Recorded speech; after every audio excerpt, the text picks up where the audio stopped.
जय हिंद साथियों। आप सभी लोगों को मैं दिग्विजय सिंह अपने चैनल जियो क्लासिक पर हार्दिक स्वागत करता हूं। आज मैं इतना सीरियस आपको दिख रहा हूं, इसके पीछे वजह है। आप सोच रहे होंगे क्या है, और वो चीज़ आपने थंबनेल में ही आधी बात समझ ली होगी। आज आपको इस वाकया के बारे में ऐसे बताऊंगा मैं, जो आप पूरी बात जब सुन लोगे, अंत तक जब इस बात को समझ लेंगे, तो ये मैं आपको बताता हूँ कि आपके मन में अगर कहीं देशभक्ति की भावना अगर इतनी सी भी छिपी रखी है, तो वो इतनी सी आग का गोला बन जाएगी। आज मैं ऐसे महापुरुष, महायोद्धा, महापराक्रमी, महान देशभक्त, देश रत्न, महानुभाव, न जाने कितने आभूषित अलंकृत शब्दों का प्रयोग करके भी उस व्यक्ति के नाम को लेना मेरे ओहदे, मेरी औकात, मेरे अस्तित्व से बाहर है। वो ऐसी हस्ती ही है। आज हम चर्चा ऐसे व्यक्तित्व पर करने जा रहे हैं। मैंने कहा क्या? व्यक्तित्व, न कि व्यक्ति। आज हम चर्चा ऐसे व्यक्तित्व पर करने जा रहे हैं जिसका भारत की आजादी में बहुत ही ज्यादा योगदान रहा है। इसको हम लोग प्रतिशत में नहीं आंक सकते, टुकड़े में नहीं आंक सकते। ये एक हिस्सा है, अभिन्न अंग है।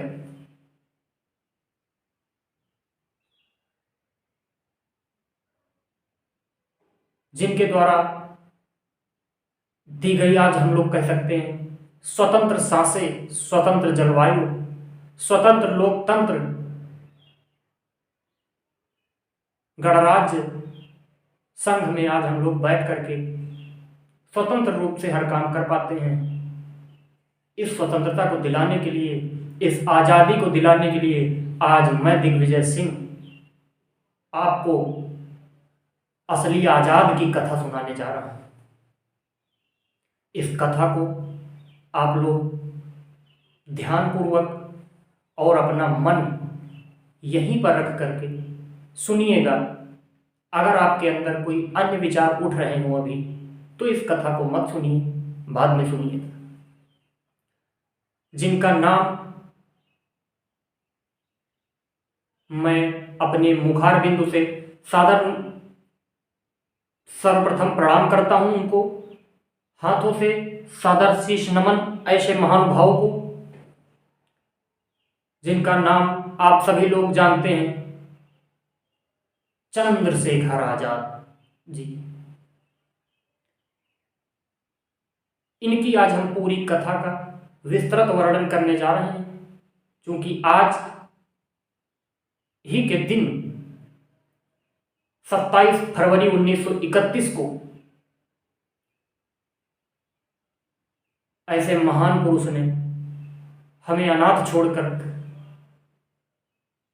स्वर्ग के द्वार को तय कर लिया था।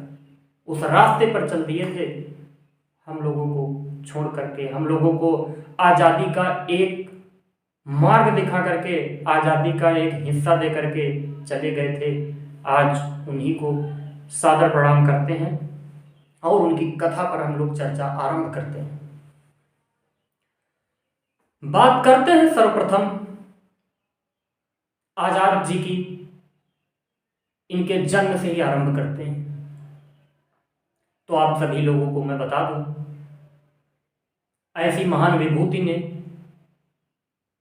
हमारे मध्य प्रदेश में अलीपुर रियासत में भाबरा नामक ग्राम में सन 1906 ईस्वी को, आप सभी को ये पता चीजें होंगी कि 1906 ईस्वी को जुलाई का महीना था, 23 जुलाई थी। 23 जुलाई 1906 ईस्वी को अलीपुर रियासत के भाबरा नामक ग्राम में भारत की महान विभूति ने अपना जन्म लिया था, जिनके पिता श्री सीताराम तिवारी जी थे और माता श्रीमती जगरानी देवी जी थी, जिनकी कोख से ये महान हस्ती का जन्म हुआ।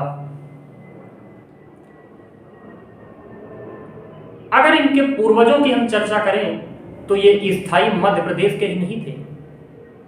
इनके पूर्वज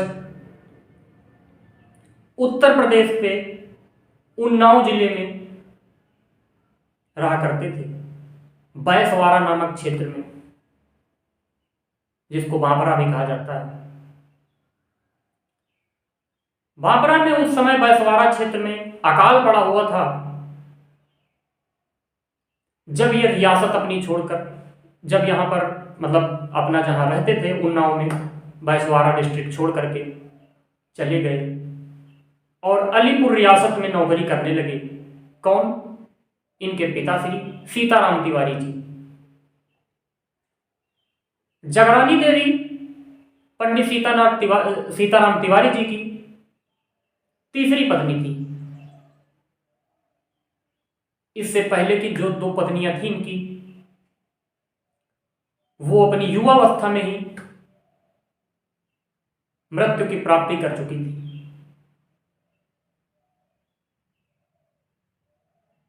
परिणाम स्वरूप इनका पहला पुत्र जैसे ही जन्म लिया, नाम सुखदेव, उसके बाद इन्होंने उन्नाव छोड़ने का निश्चय लिया, क्योंकि उन्नाव में उस समय अकाल पड़ा हुआ था।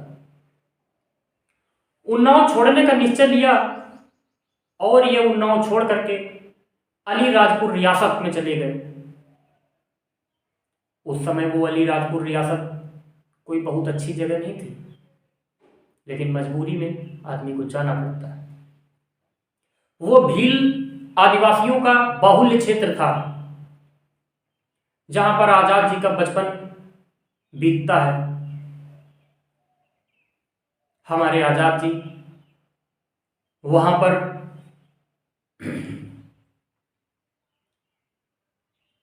अपना जीवन व्यतीत करते हैं उन भील बच्चों के साथ, और उनके साथ साथ चूंकि ये बचपन से ही बड़े गुणवान थे, ये जिस चीज को करते थे उसे बहुत जल्दी सीख लेते थे, उसमें निपुण हो जाते थे।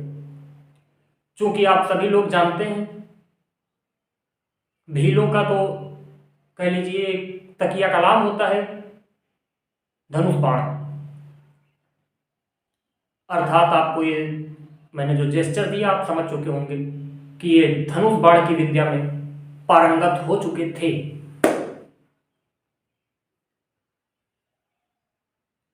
इनकी माता जगरानी देवी जी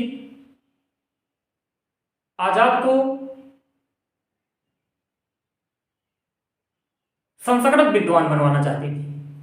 उनकी इच्छा थी कि हमारा पुत्र संस्कृत विद्वान बने। मैं अभी आजाद जी का नाम ले रहा हूं चूंकि ये शॉर्ट फॉर्म है। अगर आप इनका असलियत अभी तक का जो नाम, अभी जितनी कथा आपने सुनी है यहां तक का जो नाम है, वास्तविक नाम इनका है चंद्रशेखर सीताराम तिवारी जी। ठीक है, अभी आजाद नाम नहीं पड़ा है, आगे बात हम लोग करेंगे। तो फिर ये अपने पिताजी को मनाते हैं।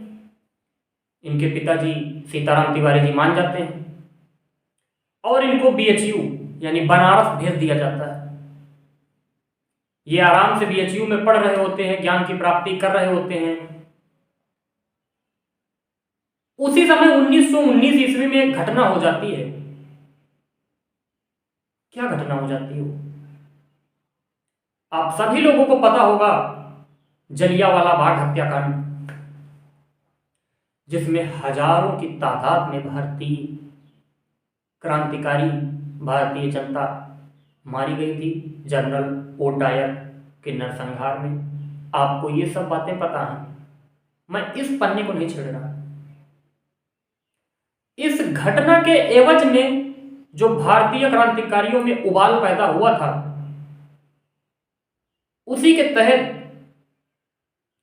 अहिंसावादी हमारे बापूजी महात्मा गांधी जी असहयोग आंदोलन 1920-21 में चला देते हैं। यह बात आपको पता होगी। और उन्होंने देश की जनता से आग्रह किया कि सभी लोग बढ़ चढ़कर इस आंदोलन का हिस्सा बने। इस बात के चलते जब बीएचयू में भी ये बात पहुंची, तो वहां के पूरे इनकी जो एक कॉलेज की टोली होती है, जत्था होता है, पूरा चल पड़ा एक साथ।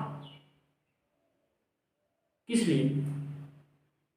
आपको बता दें, बनारस उस समय क्रांतिकारियों का एक हब हुआ करता था, केंद्र हुआ करता था। चल पड़ा गांधी के साथ आंदोलन के लिए, जिसमें सक्रिय रूप से भाग लेने के लिए चंद्रशेखर आजाद मात्र 15 वर्ष की उम्र में 1921 ईस्वी में ही उसमें भाग लेने के लिए चले जाते हैं। परिणामतः होता क्या है? दिसंबर 1921 ईस्वी में चंद्रशेखर आजाद को गिरफ्तार कर लिया जाता है। मात्र 15 वर्ष का वो बालक, आप देखते हैं हमारे क्षेत्र में, हमारे आस पड़ोस में 15 वर्ष के बालक की आज की अवस्था, आज की सोच, आज की जागरूकता कैसी है, और ये हमारे महापुरुष कैसे थे। आगे कंटिन्यू करते हैं। गिरफ्तार कर लिया गया तो इनको डिस्ट्रिक्ट मजिस्ट्रेट थे उस समय पारसी समुदाय के, जिनका नाम था जो है खरे घाट, पूरा नाम था इनका पीसी खरे घाट।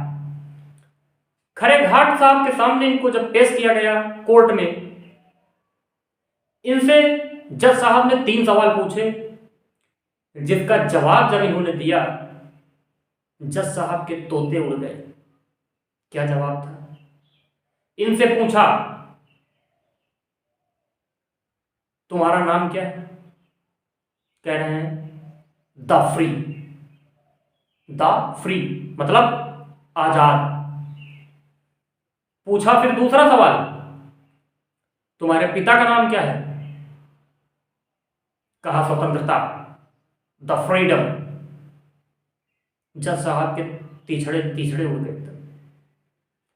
फिर पूछा अंतिम सवाल, तुम्हारा निवास क्या है? भाई ये पूछता है जनरली आदमी, तो क्या कहते हैं? कारागार, जेल। इतनी तीखे सवालों के, इतने तीखे बयान जब दिए इन्होंने अपने सवालों के, जज बहुत ही झुल्ला गया और इनको 23 सप्ताह की कड़ी सजा सुना दी। 15 वर्ष का बालक, 23 सप्ताह की जेल, सोच लीजिए। 23 सप्ताह की जब इनको जेल मिलती है, इसी में होता क्या है, पर डे 15 कोड़े मारने की इनको सजा दी जाती है। और जब इनको हर एक कोड़ा मारा जाता था, हर एक कोड़े पर इनके मुंह से एक ही आवाज निकलती थी, खाल उधड़ रही है, नाम एक ही आ रहा, भारत माता की जय, भारत माता की जय, भारत माता की जय। अगर आपको ये बात अच्छी लग रही है तो कमेंट बॉक्स में, अगर आप में देश प्रेम की भावना है तो भारत माता की जय लिखना ना भूलें। आगे फिर जब ये बात चलती रही, आप सभी लोगों को पता होगा एक चौरी चौरा हत्याकांड हुआ था 5 फरवरी 1922 ईस्वी को। तब 13 फरवरी 1922 ईस्वी को गांधी जी ने असहयोग आंदोलन समाप्त कर दिया था। यह इतिहास का पोर्शन है, लेकिन जुड़ा है इससे तो हमें जोड़ना पड़ेगा। जब असहयोग आंदोलन गांधी जी ने बंद कर दिया, इससे आजाद नाराज हो गए, इससे आजादी नाराज हो गए। तत्पश्चात फिर क्या हुआ? आजादी नाराज हो गए। उसी समय एक युवा क्रांतिकारी थे मनमथनाथ गुप्ता और प्रणवेश चटर्जी, ये बनारस के ही थे, मनमथनाथ गुप्ता और प्रणवेश चटर्जी। इन दोनों से मिले, चटर्जी नहीं मुखर्जी, प्रणवेश मुखर्जी, दोनों से ही मिल करके, तो मनमथनाथ गुप्ता जी चूंकि ज्यादा सक्रिय थे, इन्होंने एक उस समय के महान क्रांतिकारी राम प्रसाद बिस्मिल जी से इनको मिलवाया। राम प्रसाद बिस्मिल जी के साथ जब चंद्रशेखर आजाद जी मिले, और इनके साथ ही एक बहुत अच्छे थे जिनका नाम था योगेश चंद्र चटर्जी। योगेश चंद्र चटर्जी राम प्रसाद बिस्मिल जी के साथी थे और ये इनके साथ थे। ठीक, मिल कौन गए? चंद्रशेखर आजाद। तो अब शक्तियां आपस में मिलने लगी, और आजाद चूंकि अब वहां से आजाद होकर आ चुके हैं, तो अब इनको यहीं से जब ये बाहर निकलते हैं तो आजाद की उपाधि दी जाती है, और इनको यहां से एक नई दिशा मिल जाती है क्रांतिकारी की, और ये पूरे देश में इनकी एक अप्रतिम छवि तैयार हो चुकी है। 15 वर्ष की जेल, 15 वर्ष की उम्र में जेल से निकलने के बाद 23 सप्ताह के बाद जो इनकी छवि क्रिएट होती है, अब एक महान क्रांतिकारी के रूप में है। लोग इनको काफी चाहने लगे थे, ये जनता में काफी लोकप्रिय हो चुके थे। राम प्रसाद बिस्मिल जी, योगेश चंद्र चटर्जी जी और सचिंद्र सान्याल, तीन लोगों ने मिलकर के 1924 ईस्वी में एक संगठन का गठन कर दिया, नाम HRA, हिंदुस्तान रिपब्लिकन एसोसिएशन, जिसके सदस्य कौन बन गए? चंद्रशेखर आजाद जी। चंद्रशेखर आजाद जी जब इसके सदस्य बनते हैं, फिर आगे क्या होता है भाई? आप सभी लोग जानते हैं, बहुत ही अच्छे से जानते हैं। जब कोई संगठन बनेगा तो उसके लिए धन की जरूरत होती है। बात चली कि धन कहां से लाया जाए, तो मीटिंग में तय हुआ, मीटिंग हो रही थी 1 अगस्त जो है 1 अगस्त 1925 ईस्वी को शाहजहांपुर में मीटिंग हो रही थी कि धन को एकत्रित करने के लिए कैसे क्या बने। तो इन्होंने सिस्टम बनाया कि ऐसा है, जितने भी अमीर घराने के लोग हैं सबके घर पर डकैती डालेंगे और वहां से धन लेकर आएंगे। लेकिन एक तय हुआ निर्णय, अब कहानी आगे बहुत रोचक बनने जा रही है। एक निर्णय तय होता है कि किसी भी महिला या स्त्री के ऊपर हाथ नहीं उठाएंगे। कहा ठीक। डकैती कर रहे थे, खूब धनवन लूटा। एक क्रम ऐसा आया कि एक घर में ये लूट रहे थे, तो आजाद जी के साथ एक वाकया हो गया। क्या था वो वाकया, सुनिए। आजाद जी की पिस्तौल एक महिला ने पाली। अब आजाद जी को तुरंत अपनी शपथ याद आ गई कि किसी महिला के ऊपर हाथ नहीं उठाना है। तत्पश्चात होता क्या है, ये खड़े रहते हैं और इसी क्रम में इनके साथी बाहर भागते नहीं हैं, इनके साथी बाहर फंस जाते हैं। गांव ने इनके साथियों को पीटा, डांट मारा, बहुत मारपीट हुई, बहुत ज्यादा मारे गए।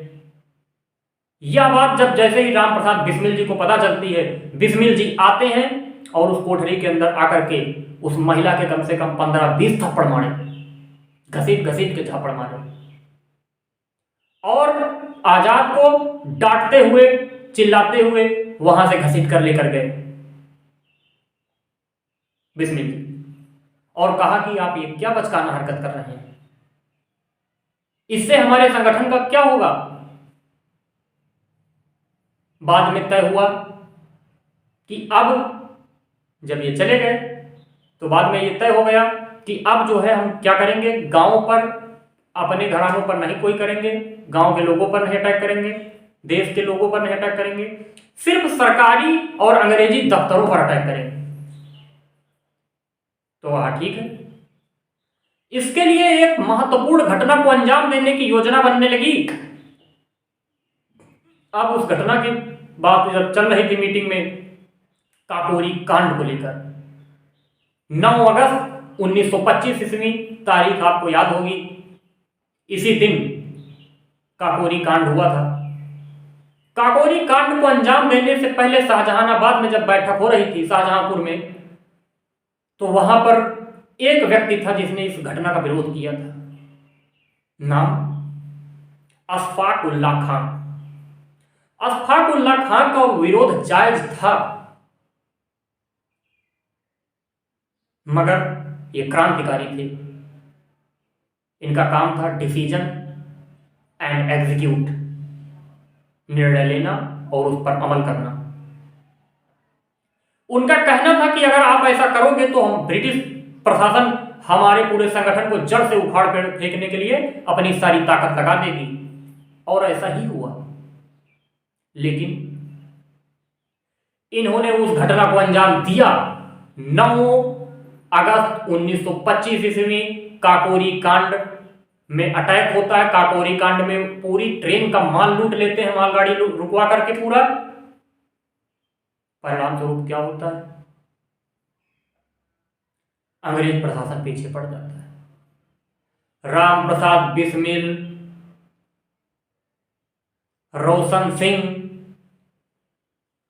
जैसे महान क्रांतिकारियों को पकड़ लिया गया।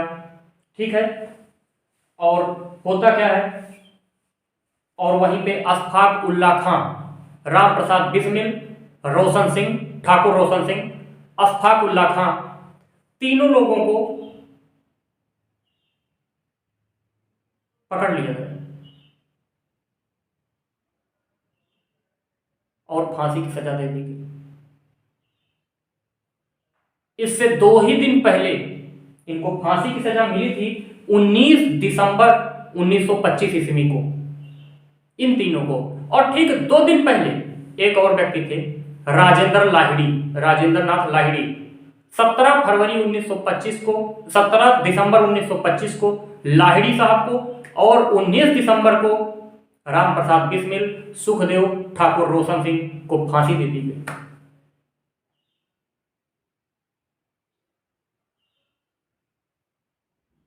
इस घटना से चंद्रशेखर स्तब्ध हो गए। चंद्रशेखर तो भाग निकले थे, बाकी ये सब फंस गए थे, जिसमें से 4 लोगों को फांसी दी गई, जो मैंने नाम लिए। 16 लोगों को कड़ी कैद, उम्र कैद की सजा दे दी गई। आप समझ पा रहे हैं ये क्या वाकया चल रहा है? बहुत भयानक दृश्य है उस समय का, आप महसूस करिए। चंद्रशेखर आजाद वहां से निकलते हैं। अब चंद्रशेखर आजाद के अंदर आजादी की वो भूख, वो खौफ सवार होता है कि अगर इनके हाथ में हो तो ब्रिटिश हुकूमत को अकेले दम उखाड़ फेंकते हैं। ये जाते हैं पूरे उत्तर भारत के जितने भी क्रांतिकारी दल होते हैं सबको सूचित करवाते हैं, सबको आमंत्रित करते हैं, सबको एकत्रित करते हैं, सबको संगठित करने के लिए दिल्ली के फिरोज शाह कोटला मैदान में मीटिंग बुलवाते हैं 7 सितंबर 1928 ईस्वी को। 7 सितंबर 1928, 8 सितंबर 1928 ईस्वी को, ठीक, 8 सितंबर 1928 ईस्वी को। एक्चुअली डेट थोड़ा एग्जीक्यूट करने में थोड़ा सा होता है टफ, बट कोई नहीं। तो 8 सितंबर 1928 ईस्वी को दिल्ली के फिरोज शाह कोटला मैदान में लोगों को एकत्रित करते हैं और सभी क्रांतिकारियों से, सभी क्रांतिकारी दलों से सुझाव मांगते हैं और सबको एक सजेशन देते हैं कि सब लोग अपने अपने मतों का विलय करें और एक बहुत बड़ा संगठन बनाया जाए, जिससे कि इस हुकूमत से, अंग्रेजी हुकूमत से हमें लड़ने में बराबरी का मौका मिलेगा और आसानी होगी। होता क्या है, सभी लोग एक मत में वोट करते हैं पूरा, और एक संगठन नया खड़ा होता है, HRA को बदल करके HSRA कर दिया गया, अर्थात हिंदुस्तान रिपब्लिकन एसोसिएशन से हिंदुस्तान सोशल रिपब्लिकन एसोसिएशन कर दिया गया। HSRA का गठन कर दिया गया कब? 8 सितंबर 1928 ईस्वी को। उम्मीद है आपको यहां तक बात समझ में आ गई है। अब जब ये काम हो जाता है, फिर इसके बाद कार्यक्रम चल रहा होता है। इसी बीच सैंडर्स केस आता है। साइमन कमीशन 3 दिसंबर 1927 वाला जो केस है, 3 सितंबर 1928 का केस साइमन कमीशन का। साइमन गो बैक के नारे के लिए लाहौर में लाला लाजपत राय घोर विरोध करते हैं।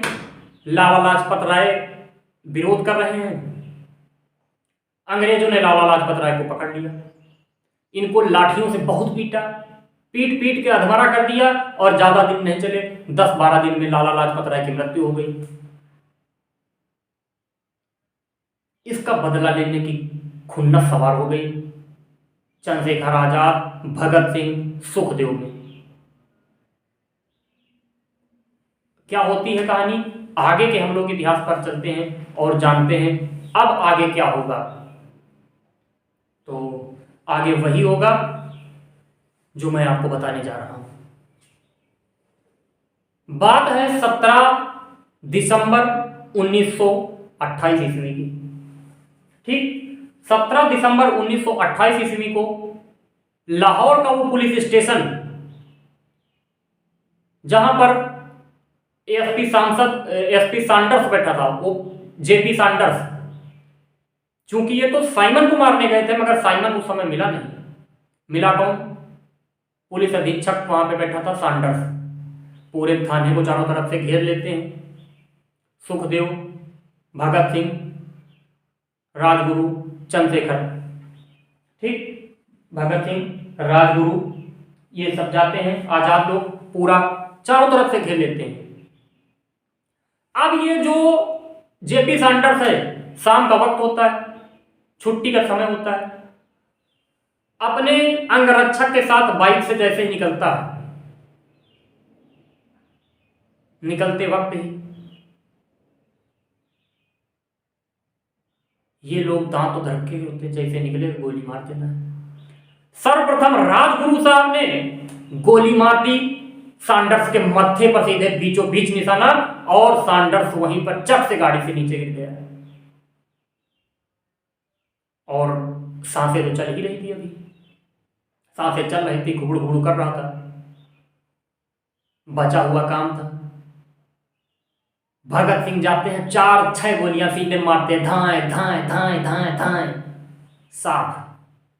सैंडर्स समाप्त, और सब भागने लगते हैं। 3 के तीनों भागने लगते हैं। तो होता क्या है, जो इनका अंगरक्षक था वो पीछे से दौड़ता है इनका पीछा करने के लिए। तो अभी एक साहब बैठे हैं, उन्होंने अपनी गोली प्रयोग नहीं किया था, नाम आजाद, चंद्रशेखर आजाद। पीछे मुड़ करके गोली चलाते हैं और इनका अंगरक्षक भी मार दिया जाता है। और ये तीनों लोग क्या करते हैं, पूरे लाहौर में पर्चे बंटवा देते हैं, छपवा देते हैं कि हमने लाला लाजपत राय के मौत का बदला ले लिया है, सैंडर्स को मार दिया, मौत का बदला ले लिया है। यह खबर पूरे जगह फैल गई, पूरे लाहौर भर में फैला दी गई, और ये और लोकप्रिय हो गई। इसी क्रम में एक और घटना आती है, दिल्ली की नेशनल असेंबली में बम। इस केस में क्या होता है, इसमें मैं आपको बता देता हूं। घटना है 8 अप्रैल 1929 ईस्वी की, जिसमें चंद्रशेखर आजाद, भगत सिंह, बटुकेश्वर दत्त, ठीक, ये तीनों लोग जाते हैं। जिसमें चंद्रशेखर आजाद पहले इनको समझाते हैं कि ऐसा मत करिए, इससे कोई वो नहीं है और इससे बात बिगड़ जाएगी। लेकिन फिर भी जब ये तैयार रहे तो आजाद ने कहा ठीक है मैं आपका साथ देता हूं, समझाया मगर साथ नहीं छोड़ा। और ये जाते हैं दिल्ली की नेशनल असेंबली में 8 अप्रैल 1929 ईस्वी को बम फेंकते हैं, मगर कहां? खाली सीटों पर। क्योंकि इनका यहां उद्देश्य ये नहीं था कि ये इनको मारें, अंग्रेजों को मारें। इनका उद्देश्य क्या था साहब? इनका उद्देश्य था कि जो भारतीयों के साथ अत्याचार हो रहा है, ये जो अन्यायपूर्वक कानून है, अंग्रेजी कानूनों का विरोध करना था इनका मेन उद्देश्य। It was the main purpose of Chandrashekhar Azad and it's and his friends Bhagat Singh, Rajguru, Sukhdev, Batukeshwar Dutt जैसे महान क्रांतिकारियों का यही उद्देश्य था। बम फेंका। इस घटना में क्या हुआ? आजाद तो बच के निकल गए, भाग गए, लेकिन फंस गए कौन? बटुकेश्वर दत्त और भगत सिंह। भाग ये भी जाते हैं, लेकिन क्या किया इन लोगों ने? इन लोगों ने तय किया कि हम गिरफ्तार होंगे। जानते हैं क्यों? जानबूझ के गिरफ्तार किया। गिरफ्तार हो गए, खुद गिरफ्तार हुए। क्यों? ये न्यायालय को अपना प्रचार मंच बनाना चाहते थे ताकि और जनता में फैले इनकी बात और ये पॉपुलर हो जाएंगे। तो भगत सिंह और बटुकेश्वर दत्त तो पकड़े जा चुके हैं, चंद्रशेखर आजाद चले गए। अब ये जाते कहां हैं? तो एक कहानी इनकी और ट्विस्टिंग है, झांसी वाली। क्या है सर झांसी वाली? ये झांसी में कुछ दिनों के लिए चले जाते हैं और वहां पर ये झांसी से 15 किलोमीटर दूर ओरछा एक जगह है। ओरछा के जंगल बहुत ही मशहूर हैं। उन ओरछा के जंगलों में ये रहने लगते हैं। वहीं पर अपनी हनुमान मंदिर एक होता है, उसके बगल में एक झोपड़ी बनाते हैं और वहां पर अपने क्रांतिकारियों को शूटिंग, निशानेबाजी की प्रशिक्षण देते हैं। क्यों? बिकॉज ये आल्सो एक निशानची थे, निशानेबाज ये खुद है, तो किसी ट्रेनर की जरूरत नहीं थी, ये खुद प्रशिक्षण दे रहे थे। और वहां पे अपना नाम भी बदल रखा था। क्या नाम था इनका वहां पर? ब्रह्मचारी जी कहे जाते थे। इनका नाम था पंडित हरिशंकर ब्रह्मचारी जी। पंडित हरिशंकर ब्रह्मचारी वहां के जो स्थानीय लोग थे ओरछा के, उन बच्चों को शिक्षा देने लगे, एजुकेटर हो गए। अब एजुकेटर हो गए तो वहां के पेरेंट्स, वहां की जनता भी इनको चाहने लगी और वहां की जनता के भी लोकप्रिय बन गए। इस प्रकार वहां इनका रहना सफल हो गया और ये अपना काम भी कर लिए, अपना अड्डा भी बना लिए। यही अड्डा कानपुर में भी बना देते हैं। कानपुर में भी एक अड्डा बनाते हैं और झांसी में जो अड्डा बनाया, झांसी का अड्डा बहुत ही कारगर साबित हुआ। वहां से कई लोगों को इन्होंने प्रशिक्षण दिया। जब ये बात कंप्लीट हो जाती है, इसके बाद ये गाड़ी चलाना भी यहीं पर सीख लेते हैं, झांसी में ही। झांसी में एक जो है गैराज में गाड़ी चलाना भी सीख लेते हैं, तो कार चलाने की प्रैक्टिस भी इनकी हो जाती है। अब क्या होता है आगे? ये क्रम चल रहा होता है, तो इसके बाद क्या होता है? इनकी जो चरम सक्रियता, अब हम बात कर लेते हैं, जब इतिहास एकदम चरम पर पहुंचता है, इनकी जो सक्रियता है, जो क्रांतिकारी आंदोलनों की जब एकदम अपनी चरम सीमा पर पहुंच रही है, तब हम वहां पर बात करते हैं कि आगे क्या होता है। चूंकि इनकी वीरता, इनकी ओजता, इनकी गुणवत्ता, इनकी प्रसिद्धि के बारे में पूरा भारत उस समय जान चुका था। उम्र कितनी है अभी? मात्र 23 साल। पुरुषोत्तम दास टंडन, मोतीलाल नेहरू इनके प्रशंसक बन चुके थे। यहां तक कि पंडित जवाहरलाल नेहरू जी जब पहली बार इनसे मिले थे अपने निवास स्थान इलाहाबाद में आनंद भवन में, तो आनंद भवन में जब मिले थे तो इस बात का जिक्र नेहरू अपनी आत्मकथा में करते हैं, जवाहरलाल नेहरू, और उसमें इनकी तुलना एक फांसीवादी व्यक्तित्व से कर देते हैं। ये बहुत गलत काम करते हैं। इसकी तीखी प्रतिक्रिया, अब पता नहीं नेहरू को क्यों जलन थी इनसे, क्या थी, क्या बात थी। एक घटना और इनके जलन की मैं आगे बताऊंगा। यही तो मतभेद था क्रांतिकारियों में और शांति वालों में, अहिंसा वालों में। लेकिन ऐसा मेरा पर्सनल मानना है कि नेहरू जी इनके पक्ष के हिसाब से गलत करते थे। ऐसा नहीं करना चाहिए था। अगर एक होकर करते तो आजादी जल्दी मिलती, आसानी मिलती और बहुत चीजें बदली हुई होती। आगे समझते हैं क्या है, चर्चा करेंगे हम। नेहरू जी ने फांसीवादी व्यक्तित्व की बात इनको लेकर की है, जिसकी तीखी आलोचना की है अपने लेख में मनमथनाथ गुप्ता जी ने, कि आप ये कैसे कह सकते हैं, आपको इस तरह नहीं कहना चाहिए ऐसे महान पुरुष को। ऐसे ही अब काम आगे चल रहा है। फिर क्या होता है, जवाहरलाल नेहरू ने ही 1000 रुपए दिए Chandrashekhar Azad and it's company को कि रूस में जाकर समाजवाद जो है सीखें, समाजवादी क्रांतिकारीपन सीखें, जिसके लिए आजाद तो तैयार नहीं थे। और ऐसा कुछ लोगों का मानना है कि जब आजाद जी की मृत्यु होती है, शहादत जब होती है इनकी, उस शहादत में आजाद जी के जेब से 448 रुपया उस 1000 रुपए में से मिलते हैं। लेकिन इतिहास में बहुत सी चीजें मिथ्य होती हैं और ऐसा गलत है। ये चोर नहीं थे, इनकी जेब में पैसे नहीं मिले हैं, और ये पैसे हो भी सकते हैं तो किसी दूसरे कारणवश हो सकते हैं। ये कारण नहीं हो सकता कि इन्होंने पैसे छिपा लिए। हो सकता है कुछ सामग्री जुटाने के लिए रख लिए हों, लेकिन कुछ लोग ऐसे होते हैं जो हर एक अच्छे व्यक्तित्व में चरित्रहीनता ढूंढते हैं, क्योंकि उनका काम होता है try to find split hairs because they are fall guy. They can't do anything, so they have only one option, that is criticize to someone.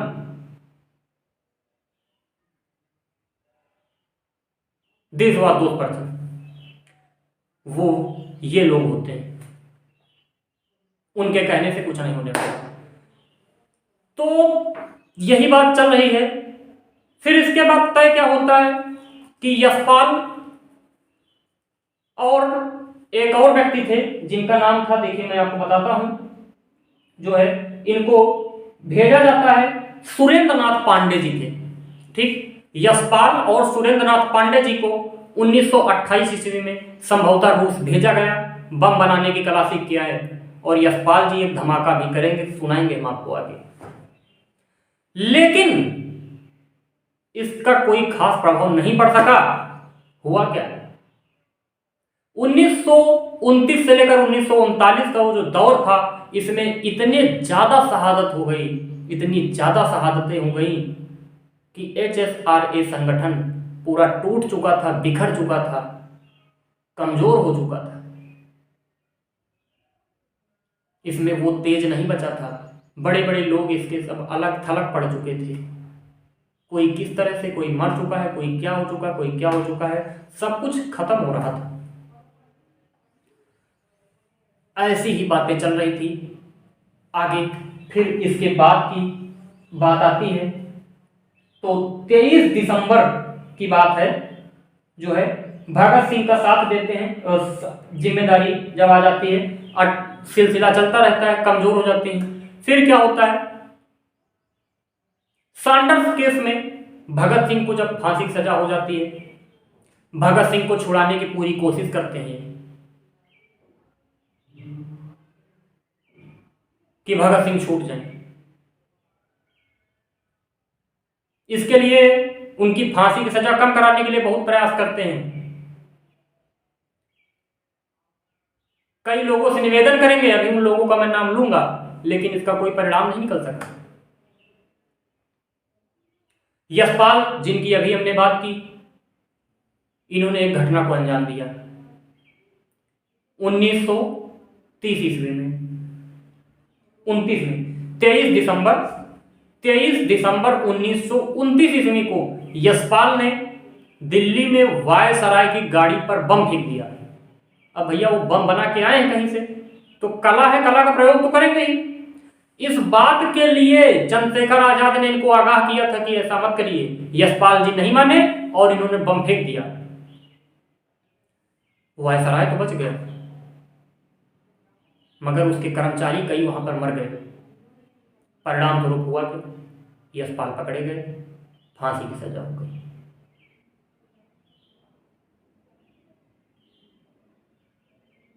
Yashpal जी को फांसी की सजा हो जाती है। इसके बाद क्या होता है, 28 मई 1930 ईस्वी को, ये घटना मैंने बताई 23 दिसंबर 1929 को, जब यशपाल को फांसी की सजा हुई बम फेंकने पर। और इसी के बाद 28 मई 1930 ईस्वी को,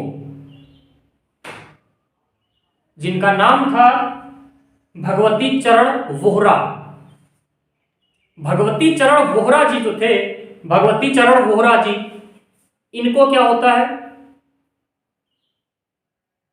भगवती चरण वोहरा जी बम बना रहे होते हैं। बम बनाते वक्त अचानक बम विस्फोट हो जाता है और भगवती चरण वोहरा उसी प्रक्रिया में शहीद हो जाते हैं। इस घटना से आजाद जी के जीवन पे इतना बड़ा आघात लगा कि उनका जो एक कार्यक्रम चल रहा था, भगत सिंह को फांसी की सजा ना मिले, छूट जाए, बच जाए, उस पर भी विराम चिन्ह लग गया, या यूं कह लीजिए गति एकदम मंद पड़ गई और प्रक्रिया रुक गई उनको छुड़ाने की। फिर आगे क्या होगा अब समझिए। भगत सिंह सुखदेव राजगुरु की फांसी की सजा जो है रुकवाने के लिए एक काम अभी और करते हैं, एक प्रयास और चढ़ते हैं कि भगत सिंह को, सुखदेव को, राजगुरु को फांसी ना हो, जिनको 23 मार्च 1931 को फांसी हुई है, इनकी फांसी रुकवाने के लिए ये एक काम और करेंगे। क्या करेंगे, मैसेज भिजवाते हैं अपनी बीवी दुर्गा भाभी के हाथ गांधी जी के पास, और गांधी जी ने पूरा सादा कोरा कागज वापस कर दिया, उस पर कुछ भी नहीं किया, कोई एक्शन नहीं लिया। अगर गांधी चाहता तो फांसी रुकवा सकता था, क्योंकि इससे इरविन की अच्छी खासी दोस्ती थी, और अगर ये अच्छे से सक्रियता से प्रयास करता तो शायद कुछ परिणाम और होता।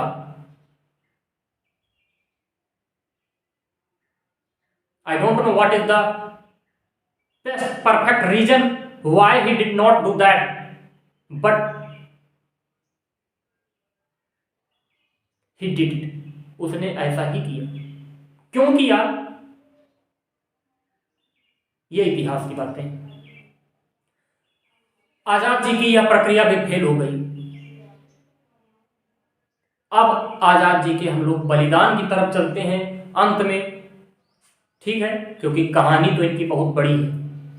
हम लोग यहां तक पहुंच चुके हैं, अब कुछ चीजें और बची हैं।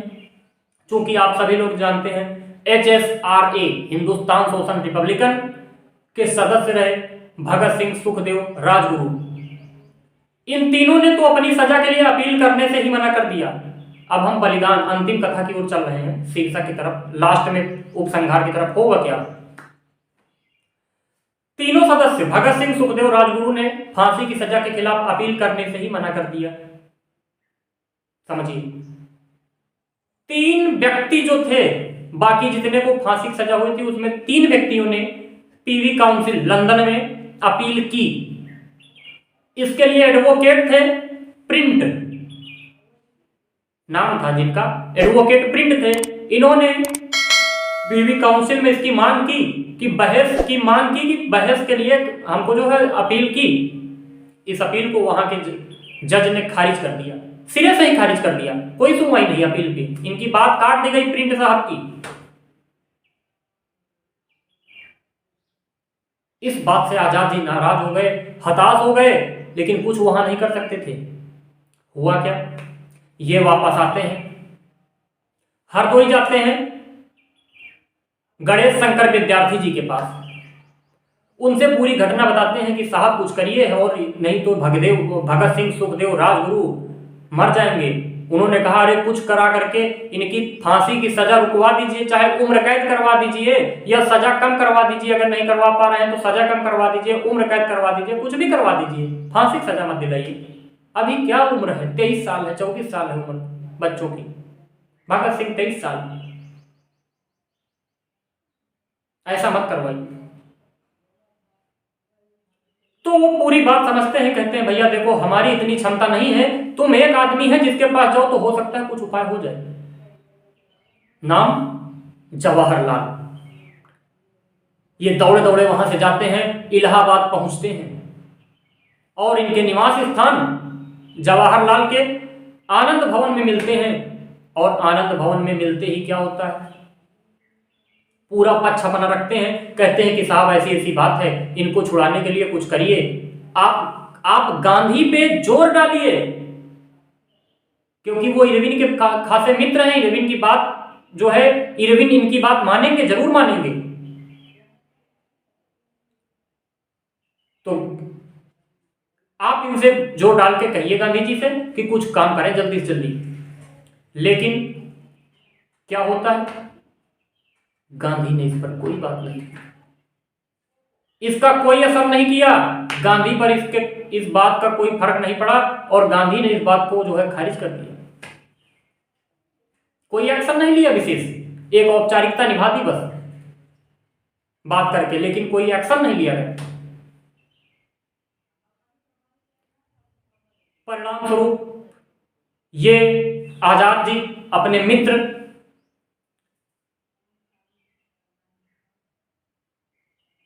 थे जिनका नाम था सुखदेव जो है, तो सुखदेव साहब से ये मिल रहे थे। सुखदेव राज जिनका नाम था पूरा, सुखदेव राज से इलाहाबाद के अल्फ्रेड पार्क में, मैं बात कर रहा हूं इलाहाबाद के अल्फ्रेड पार्क में, बात है 27 फरवरी, जो आज की तारीख है, जिसके लिए मैं ये कथा सुनाने आया था आपको और सुना रहा हूं। ये कथा अंतिम चरम पर है, अपने ध्यान से सुनिएगा। घटना है 27 फरवरी 1931 ईस्वी की। अल्फ्रेड पार्क में अपने मित्र सुखदेव राज से मीटिंग कर रहे थे कि आगे क्या प्रोसेस हो सकता है, कुछ कर सकते हैं, क्या कर सकते हैं। तभी HSRA का एक सदस्य कमेटी का, जिसका नाम था पंडित वीरभद्र तिवारी, नाम इतना अच्छा था, काम एकदम जैसे विभीषण वाला था, विभीषण।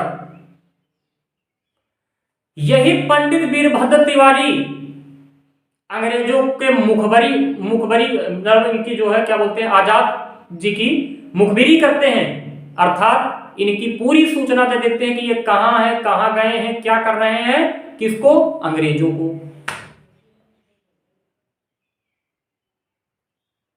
परिणाम स्वरूप क्या होता है, वहां पे CID होती है इलाहाबाद में, CID के ASP जिनका नाम था सर नॉट बापर, सर नॉट बापर जीप लेकर के आ जाता है अल्फ्रेड पार्क में।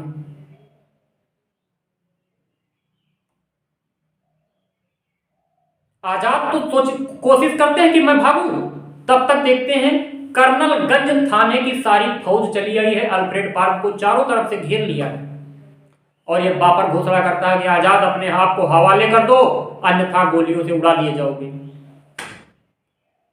आजाद साहब के लिए ये अंतिम दिन था। आजाद साहब झुके नहीं अभी, और कोई झुका देता, उसकी मां ने उतना उसको दूध नहीं पिलाया था कि आजाद को झुका दे। ये भारत का आजाद था, ये भारत का आजाद है, ये भारत का आजाद रहेगा। आजाद ने गोली निकाली और अंधाधुंध फायरिंग चालू कर दी। दोनों पक्षों से गोली चालू हुई, सरेंडर का कोई नाम नहीं। 3 पुलिस कर्मियों को जान से मार दिया, 11 से 12 पुलिस कर्मियों को घायल कर दिया, और जब लास्ट में गोली समाप्त हो गई, बची 1 गोली मात्र। उस 1 गोली को जानते हैं, अपने भेजे पर आजाद ने उतार दिया और भारत माँ का लाल वीर लाल भारत माँ की आंचल में अल्फ्रेड पार्क में पेड़ के नीचे सो गया।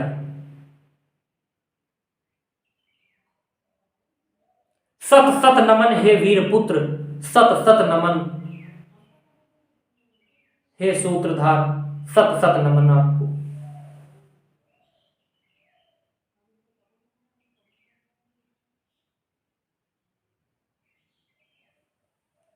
जब इनकी मृत्यु हो जाती है, वहां की स्थानीय पुलिस जो होती है तुरंत इनका दाह संस्कार कर देती है। वहीं पर प्रयागराज इलाहाबाद में एक जगह थी रसूलाबाद शमशान घाट। रसूलाबाद शमशान घाट पर बिना किसी को बताए, कोई सूचना दिए, तुरंत इनकी जो है जहां पर मरे हैं इनका अंतिम संस्कार हो जाता है। वहां पर नहीं, सॉरी, जहां पर मरे थे पेड़ के पास, वहीं पर इनका दाह संस्कार हो गया। मगर यह बात जैसे ही लोगों के पास पहुंचने लगी कि आजाद की मृत्यु हो गई है, भाई साहब आपको मैं बता दूं, वो जनसैलाब उमड़ा था, वो जनसैलाब उमड़ा था। पूरा अल्फ्रेड पार्क, पूरे इलाहाबाद, मान पूरा इलाहाबाद, समूचा इलाहाबाद अल्फ्रेड पार्क में ही आ गया हो। लोग जिस वृक्ष के नीचे मरे थे उस वृक्ष के चारों तरफ झंडे गाड़ने लगे, झंडियां बांधने लगे, उन तनों के चारों तरफ झंडियां बांधने लगे। जो पेड़ थी उसकी मिट्टी खोदने लगे, खोद खोद कर कपड़ों में भरकर अपने घर ले जाने लगे। रज को इनके मिट्टी की, जहां पर मरे हैं उस मिट्टी की रज अपने मत्थे पर, अपने शरीर पर लगाने लगे। शाम होते होते सारे अंग्रेजी प्रतिष्ठानों पर बमबारी, गोलाबारी, मारकाट चालू हो गई। सरकारी दफ्तरों पर लूटपाट, मार, छीना झपटी सब चालू हो गया। पूरा एकदम आप कह सकते हैं कि ऐलान जंग हो गया। बहुत तीव्र आंदोलन भड़का। जब यह बात जवाहरलाल नेहरू की पत्नी कमला नेहरू को पता चलती है कि आजाद मारे जा चुके हैं, आजाद शहीद हो चुके हैं, ये कांग्रेस के समस्त नेताओं और मंत्रीगणों को बताती हैं, जिसमें पुरुषोत्तम दास टंडन भी होते हैं। पुरुषोत्तम दास टंडन जी पूरे जत्थे को लेकर, इनकी बची हुई शेष स्मृतियों और अस्थियों को लेकर के रसूलाबाद शमशान घाट पर इनका अंतिम संस्कार करते हैं पुनः। और एक सभा को संबोधित करते हैं पुरुषोत्तम दास टंडन प्लस कमला नेहरू, जवाहरलाल नेहरू की पत्नी, और इनकी आत्मा के सांत्वना के लिए आगे की क्रियाकलाप करते हैं। इसी क्रम में सचिंद्र सान्याल की पत्नी प्रतिभा सान्याल ये भी जनसभा को संबोधित करती हैं और ये आंदोलन के लिए बात कहती हैं क्या कि जैसे बंगाल में खुदीराम बोस के लिए वहां के घरों में उनकी चिता की राख बोतलों में भरकर रखी गई थी और उसकी पूजा की जाती थी, उसी प्रकार हम इनकी राख को रख करके अपने घरों में इनकी पूजा करेंगे चंद्रशेखर आजाद जी के लिए। यह गार्ड ऑफ ऑनर दिया गया था माता श्री प्रतिभा सान्याल की तरफ से। और वो आजाद हमें आजाद करा करके भारत मां की गोद में ऐसे सो गया कि ऐसी नींद ले ली, दोबारा आंख न खोली। तारीख आज 27 फरवरी 1931। मैं दिग्विजय सिंह भारत के इस लाल को सादर नमन करता हूं। इस महान देशभक्त को ऐसे ही लोगों से, इनके बलिदानों से आज हम ये खुली सांस ले पाते हैं। धन्य हो हे भारती मां, जिसकी कोख से, जिसके धरती पर, जिसके आंचल में खेला ऐसा बालक जो इतना बड़ा काम कर गया। और वीर गति को प्राप्त कर गया। अल्फ्रेड पार्क में आज भी पूजा की जाती है।